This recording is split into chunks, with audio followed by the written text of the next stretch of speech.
piece is entitled 5. Mary says she doesn't love anybody. Not like that, at least. Not right now. She's riding shotgun in my passenger seat, adjusting tonight's costume, keeping it from riding up. Her 2 pale thighs are speckled with bruises, each one a reminder and something she'd rather not talk about. She's pushing the mirror on the sun visor as low as it will point down, give her a better look. Jesus, I look like a busted can of biscuits, she says, laughing, dragging one gloved hand across her bare midsection. The rhinestones on her red bra reflect every streetlight we pass, turning my car into a mini disco every 50 feet. Little specks of light, pulsing and shaking, and then nothing. We pull up to the man's apartment. She slips on her ex-girlfriend's oversized Pink Floyd t-shirt and some pajama pants. Call in, call out, I remind her. Let me know you're okay. She smiles and agrees. Safety first. She grabs a book bag from between her legs, a kiss on the cheek, and she's gone. 2. Stacy wipes the sweat from her forehead and tells me a theory on how Lewis Carroll and Jack the Ripper were really the same person. Some scholars, I guess, she says to me, have been looking at his journals, and it seems that he would make a long, angry rant the day after one of the victims were found. I don't know if there's anything to it, but it's still weird, don't you think? Yeah, weird. She looks down at her notebook and scrawls out another thick, licorice-colored streak across the paper, sketching away at something she's not really sure of the end point yet. I'll know when I get there, she says. She taps the twig from between her fingers again, and a spray of India ink sprinkles little black meteors across the paper. 3. Mitzi has a wall of vinyl. Records stacked floor to ceiling, spanning almost every genre you can think of. In the background, Wendy Carlos's Switched on Bach is humming, vibrating the drywall of her nifty 50s home. She runs her hands over the spines of all the albums and says that I have to pick one. I have to. One. We'll play it. I'm not going to tell you why, she says, but I don't want you to tell me what you've picked. Just pull one, bring it to the living room, and play it. She skips away and leaves me to my assignment. I look through a few stacks of reggae, post-punk, baroque, jazz. The first one that catches my eye is Sinead O'Connor's I Do Not Want What I Haven't Got.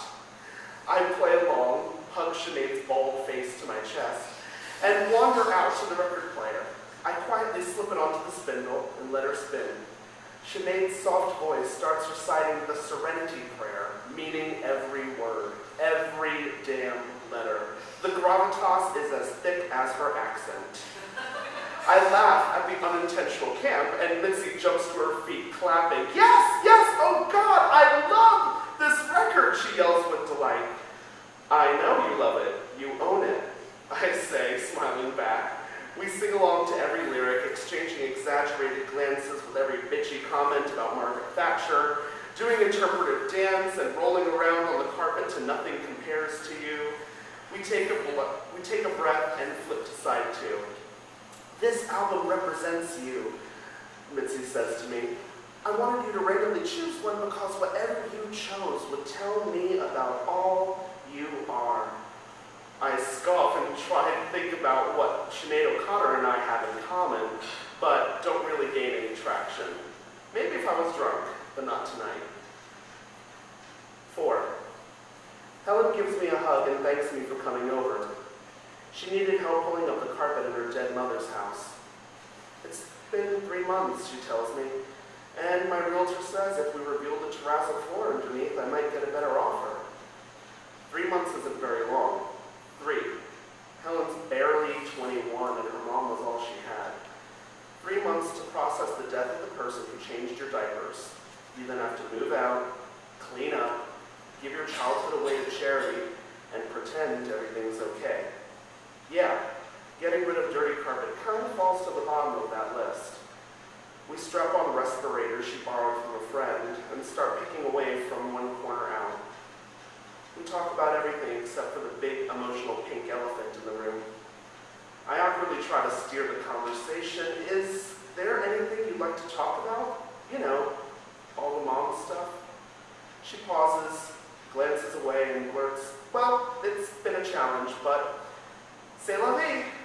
And just like that, she changed the subject. 5. Debbie's a little tipsy. The party is in full tilt, and so is she.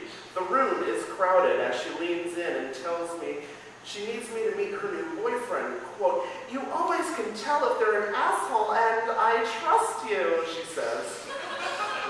I mean, if you can. She raises her voice at the end as if it's a question.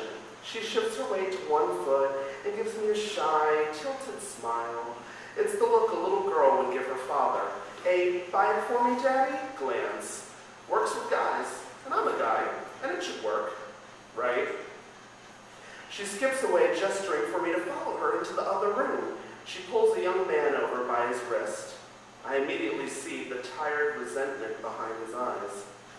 They're bright blue, surrounded by slightly puffy Nordic features. He looks like an overweight Kurt Cobain. He has long hair to either side, a choice he stuck to years ago. I remember him. I remember his hair.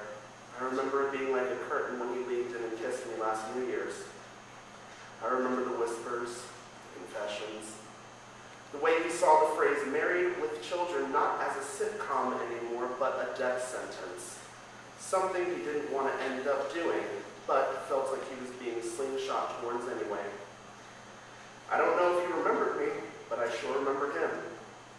"Nice to meet you, sir," I say, shaking his hand, feigning normality for comedic effect. "Likewise," he says with a smile. "How long have you two been seeing each other?" 3 weeks, Debbie answers for him. "Awesome," I say, half laughing. I never liked Debbie much. Outside, she hops over towards me like a bunny and giggles, "So,